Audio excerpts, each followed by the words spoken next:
Les Gold nearly lost everything he had when he risked everything. Although it appeared to be a straightforward operation, there were actually quite a few moving parts at the Detroit King of Pawn shop. Problems with money, employees betraying one another, and a deal that shocked the world. Even after Hardcore Pawn ceased airing, his story continued.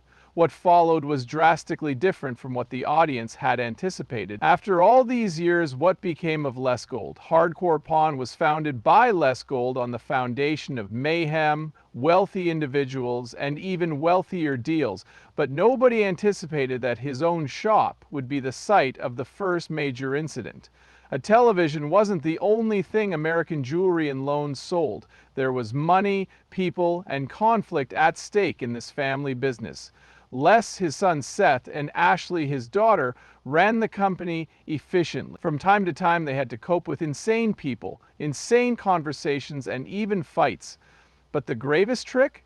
Their most trusted employees were the ones who provided it. You'd think pawn shop employees would be more cautious when their business is featured on national television, would you? All over, you can find security cameras. Everyone in the Gold family was trailing behind them. The audience size is in the millions. I don't think so, though. Some employees became too close, and even one of those, the individual whom Les Gold had anticipated seeing the least, returning to the moment when a beloved employee was found stealing.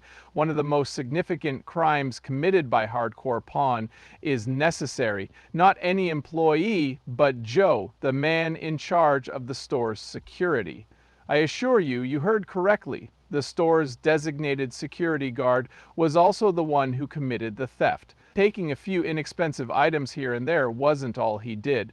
Theft of jewels valued at several $1,000s has occurred. It seemed like a poor choice to Les. There was no logic to it. He laid the trap by leaving a valuable diamond ring in a specific spot, making sure it was barely visible to anyone. The following morning, the ring had vanished. Les is calm and collected. Something seemed off to him, but he needed evidence to back it up. This pawn shop owner did what any other would do. He checked the home video. At that moment, he noticed it. Despite Joe's trust, he pilfered gold from his business, employees, and family. I mean, multiple times over the course of several days. We must be forthright. It was possible that Les snapped at that moment. More than 3 years had passed since he first met this individual, someone who really felt like family. However, he remained intelligent and never lost his composure. He made a 911 call. Joe was able to remain at the shop, all thanks to him. Not only that, he acted as if nothing was wrong. Perhaps that was the most challenging aspect. Having a conversation with someone who acted as if nothing was wrong while stealing from you would be strange.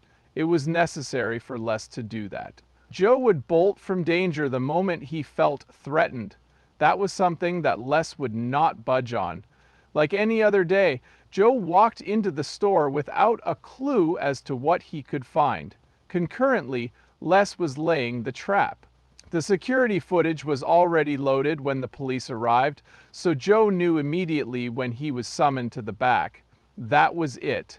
Now we reach the most insane part. In response to a question, Joe admitted to stealing. All truth and no excuses. He was completely forthright when he retrieved a plethora of stolen jewels from his pocket. The situation went from crazy to worse. Product value exceeding $77,000. Let's just talk about $77,000 for a second. It's more than just stuffing some rings into your pocket. I've never seen anything like it. A long time had passed since he had last done it. Instantly, the authorities took action. Joe was immediately apprehended. Suddenly, one of Gold's most prized employees was no longer with the company. The American Jewelry and Loan, however, was no stranger to inside dealings. The show revealed a far more serious issue. Employees were stealing from Lay in his presence. It wasn't simply Joe. Extras existed. Each time, it was like taking a punch to the stomach. Anger was building between Ashley and Seth. They started to interrogate everyone. Did something more significant occur behind the scenes? For what amount of time has this continued? Is anyone trustworthy now? Working at American Jewelry and Loan was not easy. Somehow, individuals managed to get ahead despite the gold's extreme caution. Some employees became complacent in their roles. Some days the employees became complacent in their role. It was believed by some that they could game the system. They would be apprehended in due course, though, because cameras were installed on every wall. As we go on, the strangeness only increases. This was not a TV show. This really did take place. An interview with Bobby J., a former employee of Hardcore Pawn, revealed that all the items shown were authentic. No one could deny it. No drama is intended. Those heists? Indeed, those things transpired. According to Bobby, once Joe was located, the shop underwent some changes. Something was off. A great deal of stress was present. Suddenly, it seemed like everyone on staff was being closely observed. I mean, really? Indeed, they were. Check it out. Those store goods belonged to Les Gold and were worth millions of dollars. The wrong person's greed could lead to the immediate confiscation of valuable possessions like gold, gems, watches, and high-end technology. It was all there for the Golds to see. There were imposters posing as law enforcement officers attempting to rob the store, irate customers upset over poor deals, and con artists out to steal money. However, what if the danger originated within their own ranks? That had an unexpected effect. But here's the rub. Hardcore Pawn had more than just this issue. Concurrent with all of this was something much larger. Something that would catapult Les Gold's star power, the store's popularity, and the show to new heights. To learn how Les Gold transformed into the courageous businessman that millions of viewers saw on Hardcore Pawn, we must go back a long way. There was some planning behind the establishment of American Jewelry and Loan. Neither chance nor a single astute purchase could explain it. Years of toil in an industry where risking thousands of dollars on a single bad deal or losing everything on a single trusting acquaintance is commonplace. One of those lessons nearly killed Les, but he learned them early on. Before he became famous on television, Les worked in 1971 at his grandfather's pawn shop. An ordinary day took a tragic turn. The shop was broken into by an armed robber around noon on December 31. The pawn industry has always carried a high degree of danger, particularly in large cities such as Detroit. The goods and services they offer include gold, jewelry, cash, and other luxury items. Just the things that would tempt a thief. Les had encountered peril previously, but this time an indescribable worsening of the situation occurred. Inside the store, gunfire erupted as the heist continued. A police officer who responded to the incident site was fatally shot. Les will never forget the tragedy that transformed what should have been a normal afternoon that day due to the death of another man. He was present. Yes, he witnessed it happen. Although he was unharmed physically, he realized thereafter that nothing in life was certain. In a flash, everything could be gone. Many survivors of such tragedies never fully recover. All the time, they're terrified. When they sense danger, they avoid it. Les erred in his decision. Instead of allowing it to crush him, he made a decision. He would not surrender. Make sure he doesn't live in fear. Make sure no one takes advantage of him or his company. His interactions with others, with business deals, and even with his own employees evolved as a result. This is why, after Hardcore Pawn gained fame, Les ruled his shop with an iron grip. A pawn shop wasn't the only thing this company did. Because of its massive size, it could close more deals in a single day than certain banks. Those doors were used by more than 1,000 people daily. Another 400 customers came in to retrieve their belongings, and another 800 customers got new loans. Having that much to handle leaves no space for weakness. Rethinking this at this moment is futile. It manifested itself in his personal convictions. First, you had to gain their trust. Once it was broken, there was no way to fix it. After everything he had done and after enduring one of the most terrifying times of his life, it hurt so much when betrayal didn't come from outside sources. There wasn't a sneaky thief or an irate client. It came from a reliable source, someone in whom he had trust, an employee of his store. It had always been Les' belief that everyone deserved a second chance. Despite everyone's best efforts, he was cognizant of the fact that challenges did arise. That is why, throughout the years, he would occasionally rehire employees who had mysteriously left. People were dealing with their own issues. Poor decisions had been made by some. In cases where Les judged it to be worthwhile, he would offer them a second opportunity.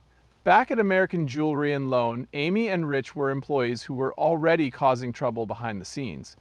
Amy had previous experience working at the shop, but Les had doubts about her loyalty due to her manner of leaving. She did more than just leave, she bolted. Nothing, no warning, absolutely nothing. She vanished one moment and reappeared the next. Usually by now, Les would have had enough of her. Les was asked to give her another chance by her uncle, who had worked for him for years and been a loyal customer. He consented despite his knowledge that it was a poor choice. Seth, being the more reserved one, had a strong objection to the decision. He claimed that it would be easy for someone who had previously departed to do it again. In contrast, Rich was a long-term employee of the company. After Les had trained him, he had complete confidence in his abilities. Time, though, brought about a shift. Les became uneasy when he saw a pattern of behavior involving Rich's increasingly ambiguous decision-making. However, he decided to keep him on board because he believed that long-term investment in training and experience would be worthwhile. When Les made these second chances and decisions, he had no idea they would backfire in ways he couldn't have imagined. Even once loyal workers started taking shortcuts and making poor decisions that endangered the store. They did things that caused Les to doubt his hard work in some instances. But you know what's worse? The problem extended beyond incompetent management or unmotivated employees. That wasn't the only thing at stake, something riskier. Over the course of many years, Les Gold had elevated American Jewelry and Loan to the ranks of the nation's premier pawn shops. Buying and selling weren't the only things involved. Getting through was the main focus. He had weathered every storm, seen the company through its ups and downs, and expanded it from a single store to a chain with many locations that daily served more than 1,000 customers. By the time 2010's Hardcore Pawn came out, he had already become a pawn game celebrity. Yet stardom introduced an entirely new degree of active behind the scenes. Tensions were building due to the increased scrutiny. The fight between Les, Seth, and Ashley wasn't staged. There was an actual struggle for dominance within the family. Driven and constantly seeking new ways to modernize the business, Seth was a real visionary. When he felt it was the proper thing to do, he would occasionally make deals without informing his dad. While Ashley didn't help out as much around the shop on a daily basis, she certainly didn't think twice about taking on her brother and dad when the opportunity presented itself. There were actual fights. The desire to defeat Ashley was genuine for Seth and Ashley, and there were moments when it seemed like the family as a whole was going to disintegrate, but Les was always in command.